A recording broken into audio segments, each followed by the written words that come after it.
Hello guys, flex ko lang si underrated green hengheng. Dalawa to guys, may red, may green. Mamaya pe-flex ko si red hengheng. Ito muna si green. Natutuwa lang ako kasi ang laki na niya oh.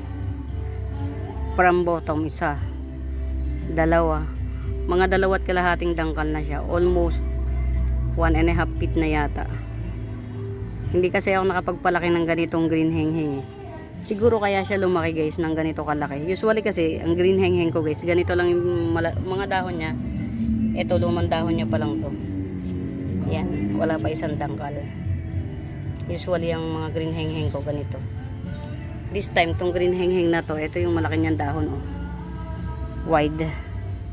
Isang dangkal mahigit, tapos talagang ganyan na ganyan pa siya oh. Ang laki. Natutuwa lang ako sa kanya kasi lumaki siya ng ganito kalaki. Siguro kasi mag-isa lang siya. Yung mag-isa lang siya sapat eh. Isahan siya. Nagandahan kasi ko sa kanya. Usually kasi ang green hengheng multiple stem siya. Pagka tinanim mo sa isang pot, ang dami niya pang mga anak baby sa ilalim. Ito, nagandahan kasi ko doon sa distribution ng dahon niya, kaya inilagay ko siya sa isang pot. Nagustuhan niya, lumaki siya ng ganito kalaki oh. Underrated to guys, hindi siya masyadong pinapansin sa live kasi there's nothing special sa kanya kundi yung namumula yung gitna niya. Pero pagka nag-mutate naman to guys, parang nagkukulay candy siya. Ito oh, to malapit na siyang mag-mutate. Kaya lang natabunan na siya. Hindi nakapag-concentrate sa pag-mutate kasi nagpalaki siya. Pero pag nag-mutate to guys, mas maganda siya kay red hengheng. To, flex ko lang. Ang laki kasi, natutuwa ako. Underrated to guys, hindi siya masyadong pansin sa live. Pag ni-live mo siya, kahit presyohan mo siya ng mura. Pero sometimes yung iba na plantita, bumibili pa rin sila, siguro yung mga bago pa lang kasi ang aglaw guys hindi siya madaling alagaan. Ano siya, sensitive siya. Pag hindi mo nakuha yung kiliti ng aglaw, mahirap kang mabuhayan. Ako, bago ko na master ang aglaw, siguro kalahating taon akong namamatayan ng aglaw. Kung hindi pa ako nanood ng mga video tutorials sa tawag dito sa YouTube, kung hindi pa ako nanood, hindi ako mabubuhayan. Kasi bakit? Alam ko sa halaman kailangan laging dinidilig, di ba? Ito hindi guys. hanggat hindi tuyo yung lupa niya, wag mo siyang diligan.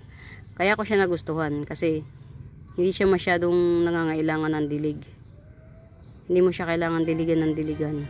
Kaya lang prone siya sa mga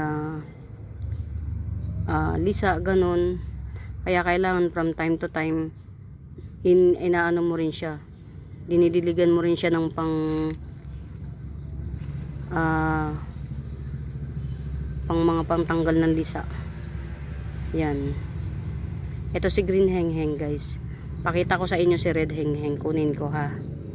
Oh yan guys, yan si red hengheng.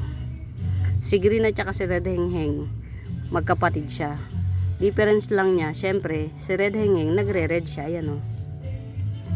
Yan ang special kay red hengheng. Nagre-red siya, yan o. Yan. Minsan, pag yung maswertehan ka, full red siya talaga. Full red. Mas pricey si red kesa kay green. Si green, mura lang si green. Si red, ito, katulad nito, 1 puno, 3 dahon. Yan, pwede mo na siyang ibenta ng 80 pesos. Samantalang siya, 1 buo na, nakapat pa. Yun, 150 ganun. Green hengheng. Pero pag nag-mutate yan si green hengheng guys, mas maganda siya kay red. Yung mutation niya, mas maganda kay red. Yan. Si red at saka si green hengheng.